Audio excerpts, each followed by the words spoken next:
Bonifacio Aguinaldo. May paligsahan? Halina't alamin ng mga iba't ibang opinyon ng ating mga kababayan tungkol sa Ni Aguinaldo at ni Bonifacio. So, Kuya, interviewin lang po natin kayo. Ano po ba yung sa tingin nyo, opinion nyo tungkol sa hidwaan ni Aguinaldo at ni Bonifacio? Kasi nung araw, ang alam ko kay Aguinaldo, di ba, bayani siya ng ating bayan. Eh, kasi hindi ko alam ang kanyang hidwaan eh. Alam, elementary pa kasi unang araw. Alam ko. Alam ko naman, si Bonifacio, siya pag nakatipong dana na bumaba siya sa Castilla, pero yung hidwaan nilang dalawa, wala kasi ako, alam masyado daw, hindi, alam ka nito kung bata, Maraming salamat po, Kuya, sa wala ba? Igagalang ko sinabi mo na may kahit naman siya ginagawa niya, di ba? Kaya umalis ka. Sana nung kanyang mga supporters, yung 4 na pula tayo. Okay na?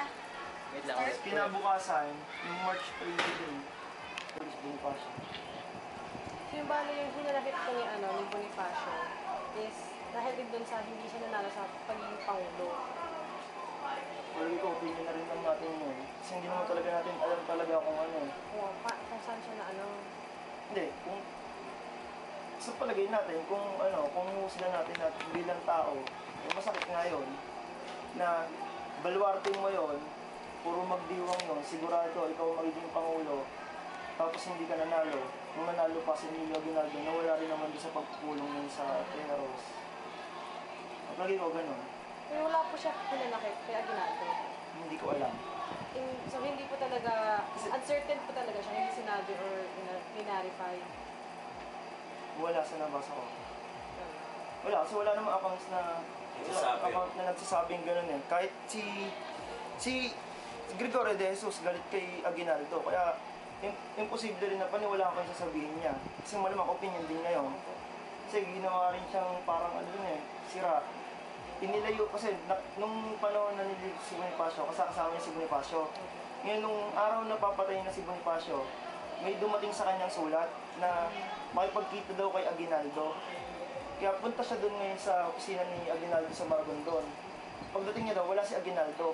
Si Aguinaldo nasa may papunta ng Batangas, sa boundary na ng Maragondon tsaka ng Batangas. Wala na siya doon. Kaya hanap kay Aguinaldo. Ngayon, nung pumunta naman siya doon sa pinagkukulungan ng asawa niya, wala na si Bonifacio. Kasi dinadala ni Mariano Noriel sa bundok.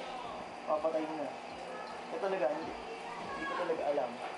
So ano po yung opinion niyo tungkol po doon sa tinatawag po nilang hidwaan between Emilio Aguinaldo tsaka ni Andres Bonifacio? Sa talaga, sa simula, wala talaga. Ang nagsimula talaga yung mga supporters nila.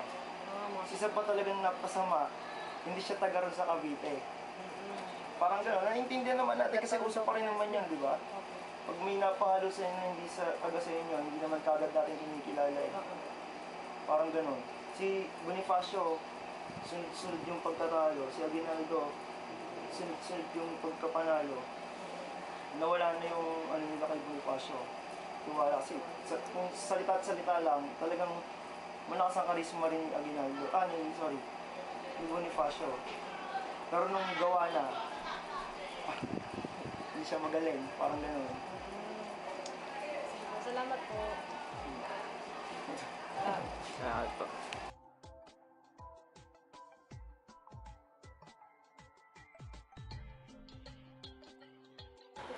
Nagkaroon ng di pagkakaunawaan sa pagitan ng dalawang paksyon na katipunan, ang Magdalo at ang Magdiwang.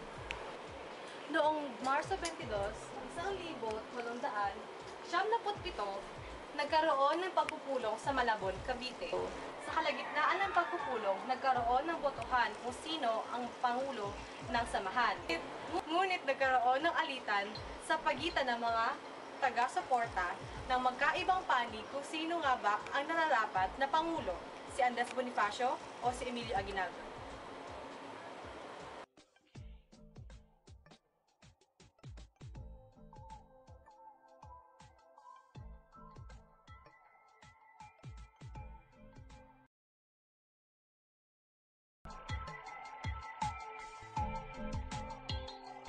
Dahil siguro sa sa Tejeros Convention. Oo, kasi natalo ni Aguinaldo si Bonifacio sa eleksyon. So, parang nagalit si Bonifacio dahil akala niya siya yung mananalo.